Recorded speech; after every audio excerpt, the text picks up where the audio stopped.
Hey YouTube, I just wanted to make a quick video on IPv4 subnetting. I'm sure there's a lot of videos out there on it. This is kind of just my take. But I had a request for it, and I know a lot of people where I go to college are studying CCNA 1, and we're having a hard time with the subnetting aspects, so I figured I'd go over it the best way I could. Behind this note here, I'm using Packet Tracer version 6.01, by the way. Behind this note here, there's a mock network kind of set up already just for sake of time. This link is to the RFC for private addresses for private internets. Hang on. There we go. For private internets, the request for comment on how they're made and who designed them and whatever the case, right? How we know them, right? So in class, you're probably taught that there's Class A addresses, Class B addresses, Class C addresses, and what those are, right? Well, you can see here that IANA has stated that a 10.0.0.0 all the way to 10.255.255.255 with a /8 prefix is a Class A address, and so on, right, and so forth.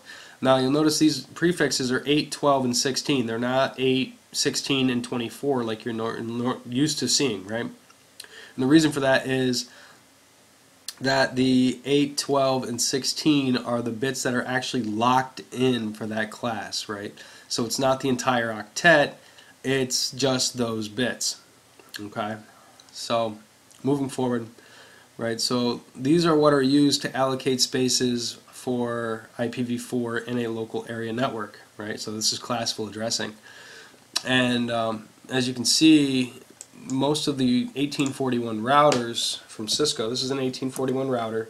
I'm not going to get into really doing a lot of command line with you guys right now, but I just want to show you that these are already set up for IP classless, right?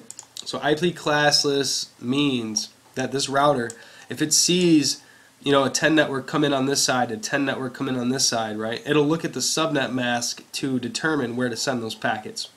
Where if they were all classless, it would get confused and not know which way to send it, right? So that's one reason why this is important to learn. Because that way, not only can you, efficiently use IPv4 addresses, within your network, but you also don't have drop packets and downtime because your routers get confused on what you're trying to tell them, right? So good to know. It'll be very useful down the road as well. Okay.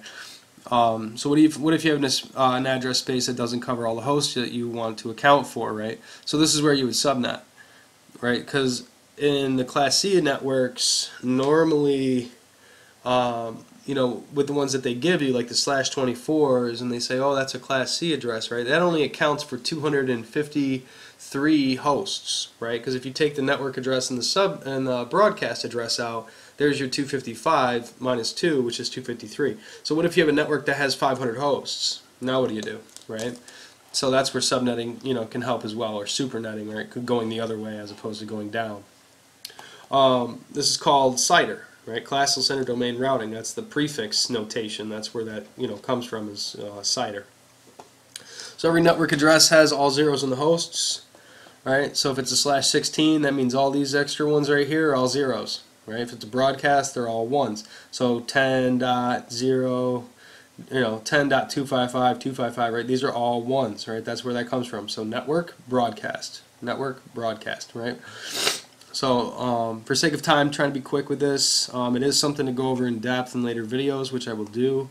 If you have questions or comments, just leave a post or leave a comment under the video, and I'll do a follow-up video on your specific question. Each binary place value is representative of 0 or 2 to the 0 to the 7th power. Right? What do I mean by that? I mean there's 8 spaces, so 2 to the 0, 2 to the 1, 2 to the 2, all the way up to 2 to the 7th. Okay, starts from left or right, moves to left. Right, so 1, 2, 4, 8. Right, I'm assuming everybody's learned binary. So here's the place values or the weights of those digits here. Okay, so when you subnet a block, first thing to know is how many hosts your subnet needs. Right, So in this example, this network here only needs 2 hosts, right? Hosts are IP address, for interfaces. So here's one, here's the other, right? So we only need 2, but we also need a broadcast and a network address.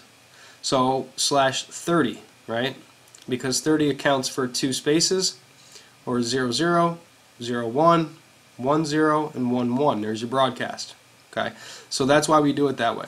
And if you look on this side, you can see how it goes up in number each subnet. So 00, 01, 10, right? Or if you're looking at the bits, 0, 4, 8, right? So it goes up by the weight of the bit that you're on. So 0, 1, so 1, 2, 4, right? So think about it. 0, 4, 8. So the next one would probably be what? 12, right?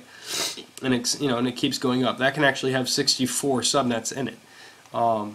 I'm going to actually take this down here for a second so I can show you the network, and we're going to make it ping across. You notice they're all red, so all the interfaces are down, and I'm going to show you how to set them up.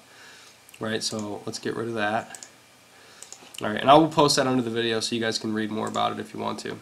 Okay, so over here we got 3 networks.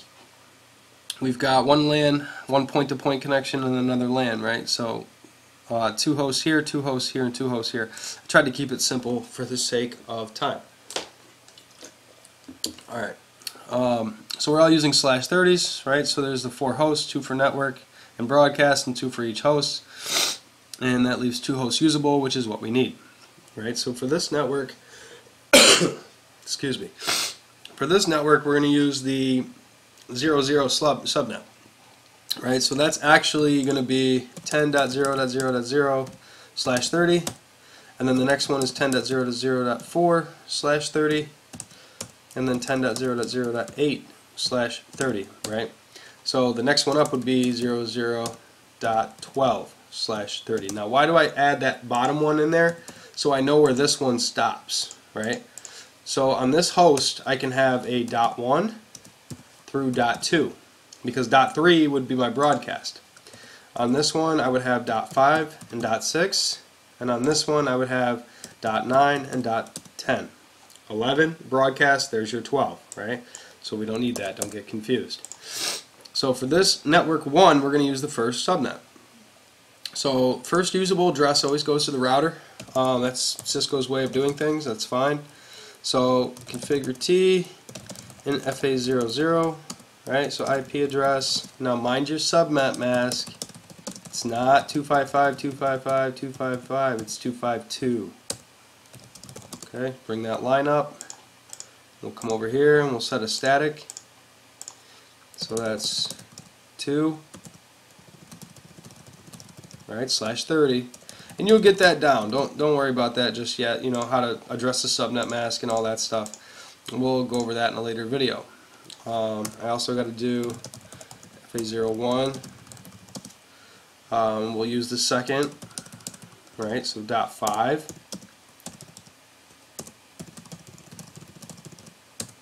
Alright, no shutdown, and that's fine. And then notice how the line's not up yet, right? Because this side's not up, so it doesn't know. We'll bring that up right now. So that was a .5. Got to keep track of this stuff. You know, best to write it down, but I've set them up quite a while, so I get used to it. So now that router's up, okay, and we'll do FA00. Now this is the last subnet. Right, so IP address 10.0.0.9, right, first usable address, and no shutdown. And that brings that up, and then we'll put the last one in here. 10, right, because 11 was our broadcast.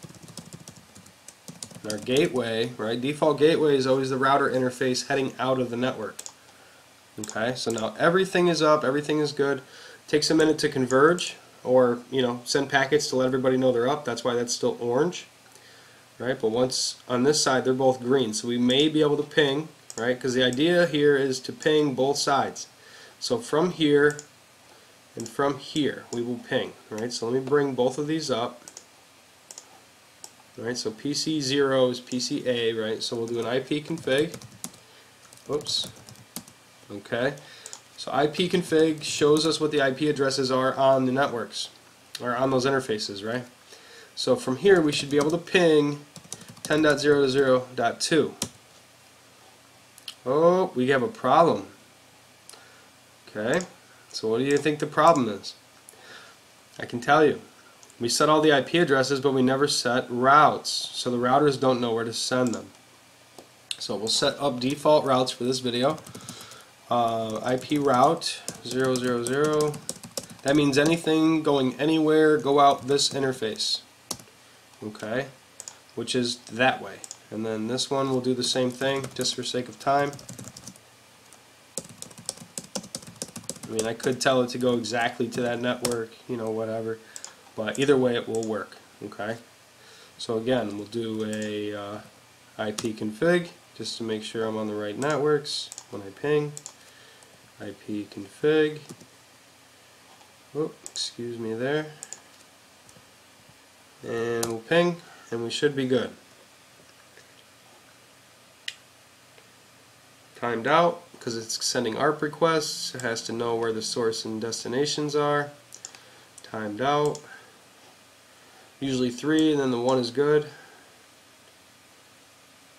Okay, so we lost 3, received 1. Now that it's converged, it goes right to it. And same with this one, 10.0.0.10 goes right to it. Okay, so that's how you subnet, right? Because I used the same network address block and created 3 different networks. I mean, it could have created 7, 10, 20, you know, whatever. I think it's 64 subnets in the /30 range. But I could have created all of them subnets, you know, with little tiny 2-host networks, and it all would have worked together off of just that one block. So that's subnetting, classful and classless routing. Okay, leave your questions, comments in the comment section, or if you're watching this on my blog, leave a post or a comment if you have questions, and I will make a follow-up video to help you answer them.